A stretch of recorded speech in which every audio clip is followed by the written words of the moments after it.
for everything that we deserve, but at the same time, like, we need to play basketball. That's what our fans crave, and that's what all of you crave as well, is you want the product on the floor.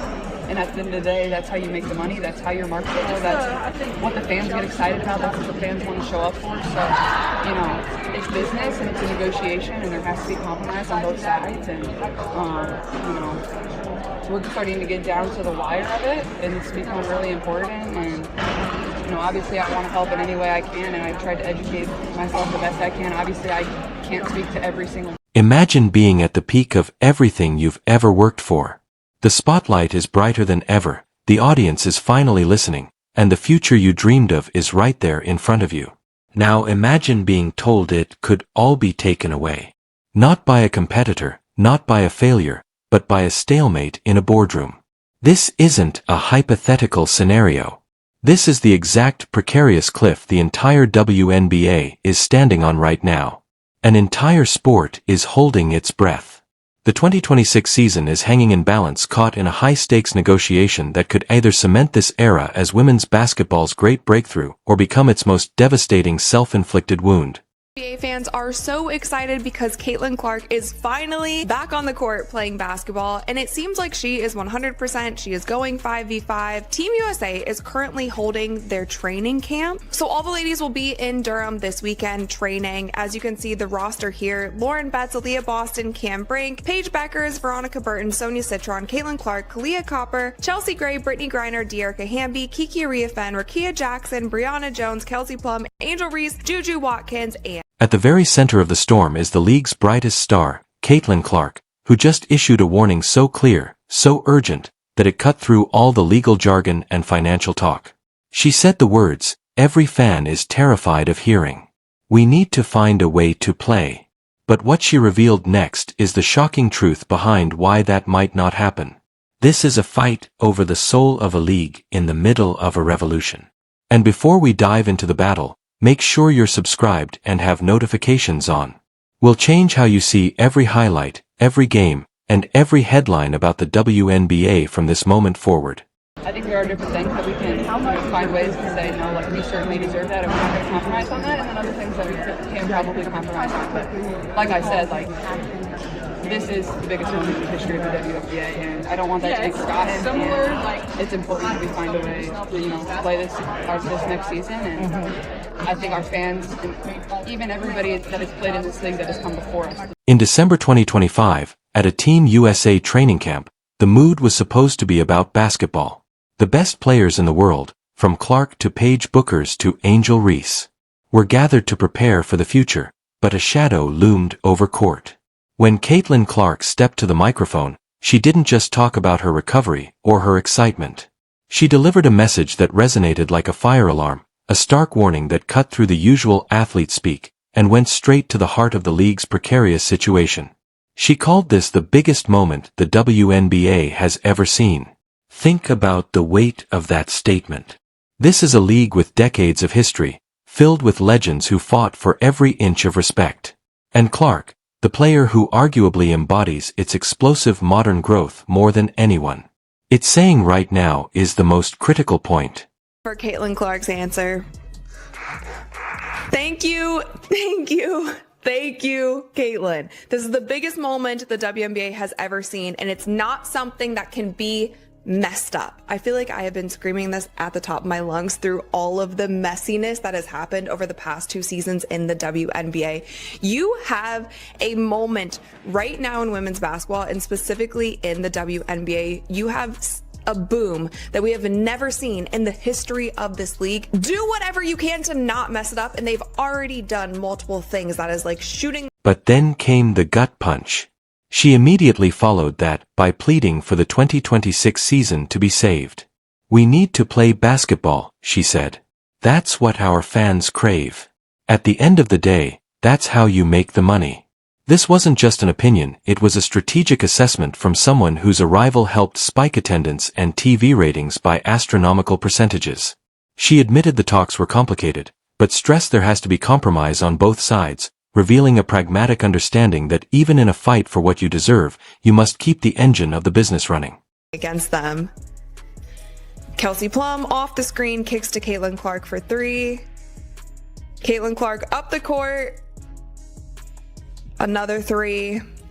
Caitlin Clark off the screen, another three. Her shot looks really good. There were other photos of her going around, I feel like the past couple weeks also, saying that it looks like she dropped some of the muscle that she did gain before last season. It's hard to tell. To be honest, you guys, I'm not really like body watching. Her teammate, Union Vice President Kelsey Plum, framed attention even more bluntly. She called the state of negotiations disheartening and expressed raw frustration with how far away we are. The league's brightest star, whose marketability is at an all-time high, and a key union leader were publicly sounding the same urgent alarm but from slightly different angles. One emphasized a non-negotiable need for games, while the other stressed a distance to a fair deal. The question is, why is the chasm between the two sides so vast? The answer lies in two explosive, deeply personal issues that cut to the very core of what it means to be a professional athlete in this league.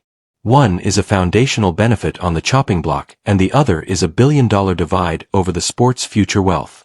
We had the photos last year from Media Day when she was like flexing and all that, and you could clearly see that she had put on a lot of muscle, but it's hard to tell here, so I'm not really going to comment on it. But there were some fans that were saying it looks like she dropped some of the muscle that she put on, and a lot of people were wondering if that is why she had so many soft tissue injuries during last season, but again, I don't know, so I'm just going to leave it at that. And here's another clip, you guys, of Caitlin Clark's signature three. She's dribbling the ball up the court, goes to her left, step. To understand the tension, you have to understand one of the league's most shocking proposals. For decades, one of the foundational comforts for WNBA players has been team-provided housing. Since the very first CBA in 1999, teams have been required to give players a furnished apartment or a stipend. It was a recognition of the modest salaries and the grueling, transitory nature of the career. A player could be traded or cut at a moment's notice, and the league ensured they had a roof over their head while focusing on their craft. But in the latest league proposal, that requirement is gone. Poof. Eliminated. For the players, this isn't just a perk, it's a top 5 priority in these negotiations. Imagine you're a rookie or veteran on a non-guaranteed contract. You get traded or signed to a new city. Your job is to perform at an elite level from day one. The last thing you need is the stress of finding an apartment, signing a lease, and furnishing a place in a city you might only live in for a few months. This is the kind of basketball that so many WNBA fans have been missing. And there's another clip that is also currently going viral, and it's Paige Bueckers' sidestep three on Caitlin Clark. And now obviously the Caitlin Clark haters are loving this, but I also love this too. I love to see two great players like Paige, like Caitlin, playing either on the same team or against one another. But check this out. So there's a long rebound here. Paige gets it, pump fake, sidestep, drains the three, and that is... One player told ESPN, "I shouldn't be stressed about where I'm going to live when my job is to play basketball." The league argues that with massive proposed salary increases, players can afford their own housing, bringing the WNBA in line with other major pro leagues like the NBA and NFL.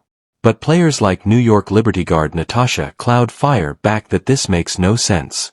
Salary is the same league-wide, but rent in New York or the Bay Area is in a different universe than rent in Indianapolis or Phoenix.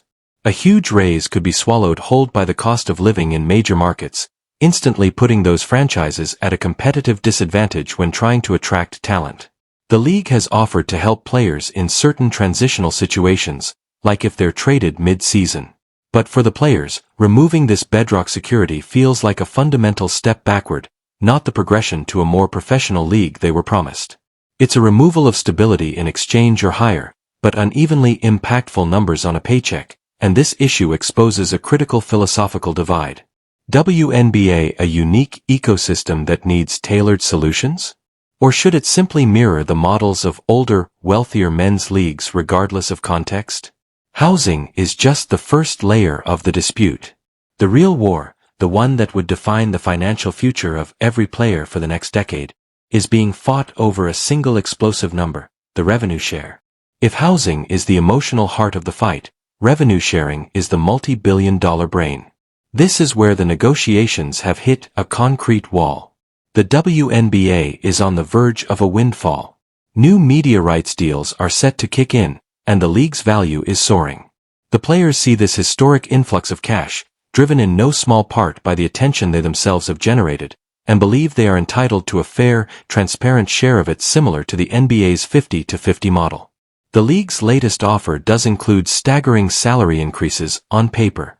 They propose a supermax-based salary of $1 million, with potential revenue sharing pushing total earnings for those players to more than $1.2 million. The minimum salary would jump from about $66,000 to around $225,000. The average salary could reach $500,000. These are numbers that would have been unthinkable just a few years ago and represent a massive leap forward.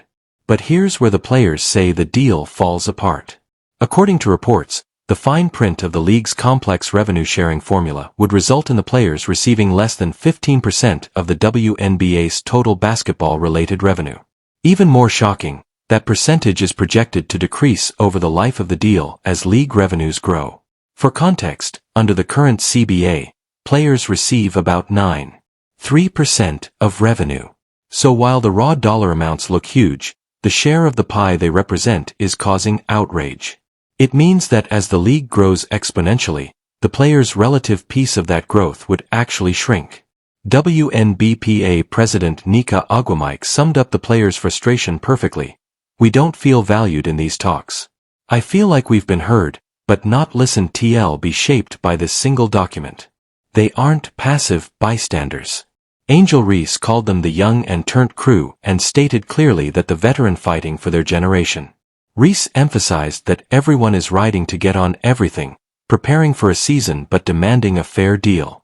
Paige Bueckers said she's been educating herself on the specifics and that the players are firm on what we believe and what we stand for. Clark herself leans heavily on her team's union reps, like Aaliyah Boston and Lexi Hull, to understand the complicated numbers, showing a deliberate effort to be informed despite the complexity.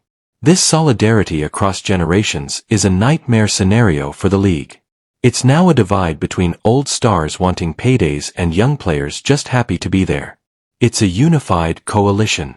They are dug in on a holistic set of demands that go far beyond just salary. They want the core designation. The WNBA's version of franchise tag that restricts player movement, eliminated entirely. They want rookie contracts shortened so players can reach free agency and earn their true value sooner. They're fighting for paid parental leave and for mini deadline is approaching and the clock is ticking down to a date that could bring everything they built to a screeching gork stoppage, a lockout by the owners, or a strike by the players. The immediate consequences of missing that deadline would be chaos. The league still needs to hold an expansion draft for the new Portland Fire and Toronto Tempo teams, which can't happen until a new CBA sets the rules. Last year's expansion draft was in early December. We're already in mid-December and it's still on hold. Then comes free agency, But the real existential threat is the loss of momentum.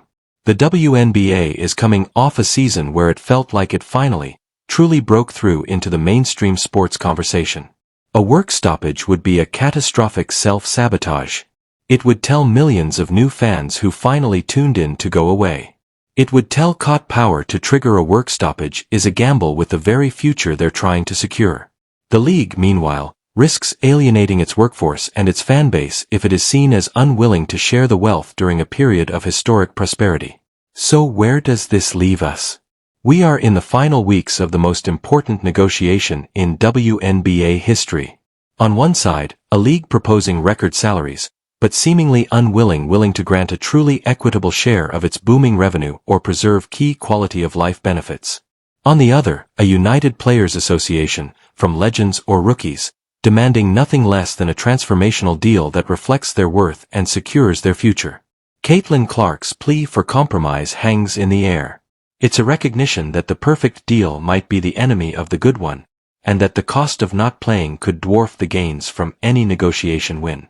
But compromise requires movement from both sides. Will the league improve its revenue share model to a percentage that feels like true pays? The